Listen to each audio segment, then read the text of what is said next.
Hello, this is Anthony Fowler. You're watching Sporting Icons. So, post-fight review to Anthony Fowler versus Scott Fitzgerald.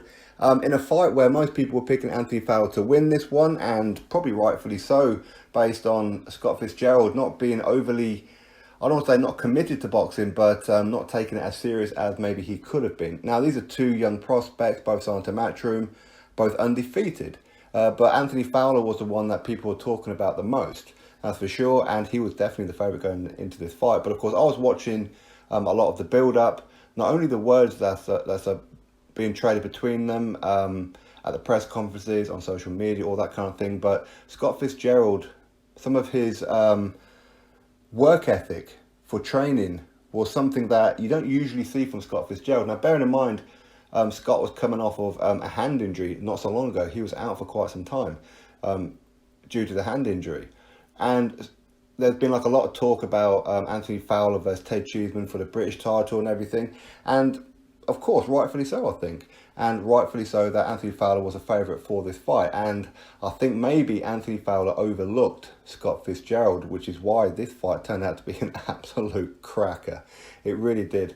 Now, right away, it's not that Anthony Fowler didn't perform well, not at all. It's just that, for me, Scott Fitzgerald performed, well, he exceeded what people thought he was going to do. And this fight, very, very close. It was a 10-rounder, and the first 3 rounds, you could give them to Anthony Fowler without any real kind of arguments from me. I think that Anthony Fowler was controlling quite well. He looked the aggressive. He was the one on the front foot. He was the one defensively better. I thought Scott Fitzgerald was eating up some needless jabs. His head movement was pretty good, but it was almost just bobbing in and out, and Anthony Fowler was just tapping away at him. Now, that's not to say that Scott Fitzgerald didn't have his moments in the first 3 rounds. He did, that's for sure. But he didn't really come alive until round number 4. And I think at that point, because a lot of people thought that Anthony Fowler was going to get Scott Fitzgerald out of there early doors. And you could see, I don't know why, but maybe Fowler's face, his expression kind of dipped a little bit. And I think maybe he thought he was going to get him out of there early too. Maybe that's what he relied on. But Scott Fitzgerald really put his foot on the gas from round number 4. And he found his range much quicker than what Anthony Fowler did. And quite clearly, those first 3 rounds, for me, and it's just my opinion that I think that Scott Fitzgerald was giving him a sense of security to say, okay, Anthony Fowler's got control of this, relax, and then just turn it on him to almost give Fowler a bit of a shock. And I think that's pretty much what happened. And my God, Scott Fitzgerald's work ethic is unbelievable. His punch resistance is unbelievable as well. And he was really, really turning on round number 4, round number 5, and round number 6. So in my opinion, round number 6, 3-3. Okay, it's a draw. And from then on in, I thought, okay, then this is getting a bit close. But I always felt that the judges may give it to Fowler because Fowler is the one that's being talked about. But you just never know in boxing. You just really don't. And I thought that Scott Fitzgerald, if he was going to win this one, he's really going to have to continue with this pressure. But then I think number 7, number 8 were kind of arguably swing-arounds. I mean, that's for sure. I mean, if anybody had one or both of those rounds to Fowler or one or both of those rounds to Scott Fitzgerald, I'm not going to argue with you, to be honest. Both of them got hurt. Both of them, especially with the body shots. I mean, they looked pretty nasty at times. They really did. But then number 9, Anthony Fowler turns it on. He throws the kitchen sink at Scott Fitzgerald. And I thought, that's it, that Anthony Fowler's got him. And, he's been toying with him. He's been messing about with him. And he's just been waiting for the opportunity. In round number 9, here comes the opportunity. And he threw the kitchen sink at Scott Fitzgerald.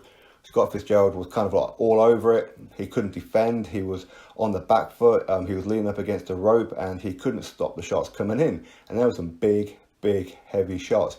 And I'm not too sure why, but Scott Fitzgerald didn't really try and hang on.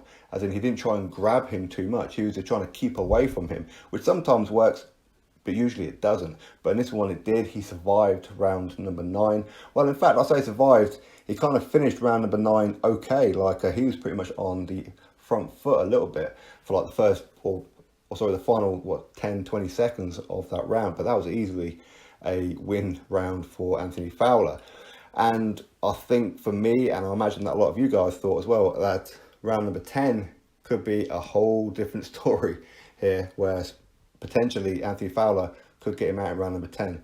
What we didn't see happening was Scott Fitzgerald turn it on again.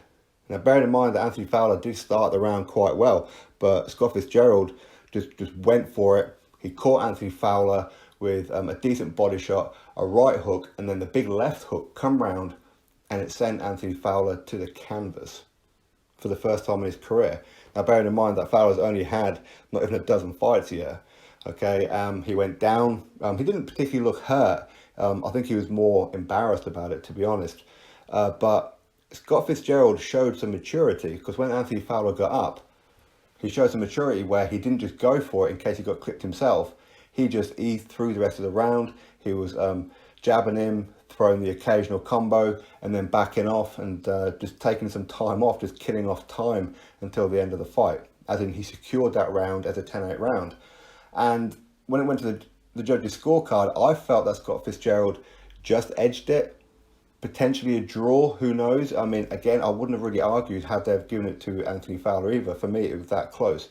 But that round number 10 was the one, in my opinion, that swayed the judges.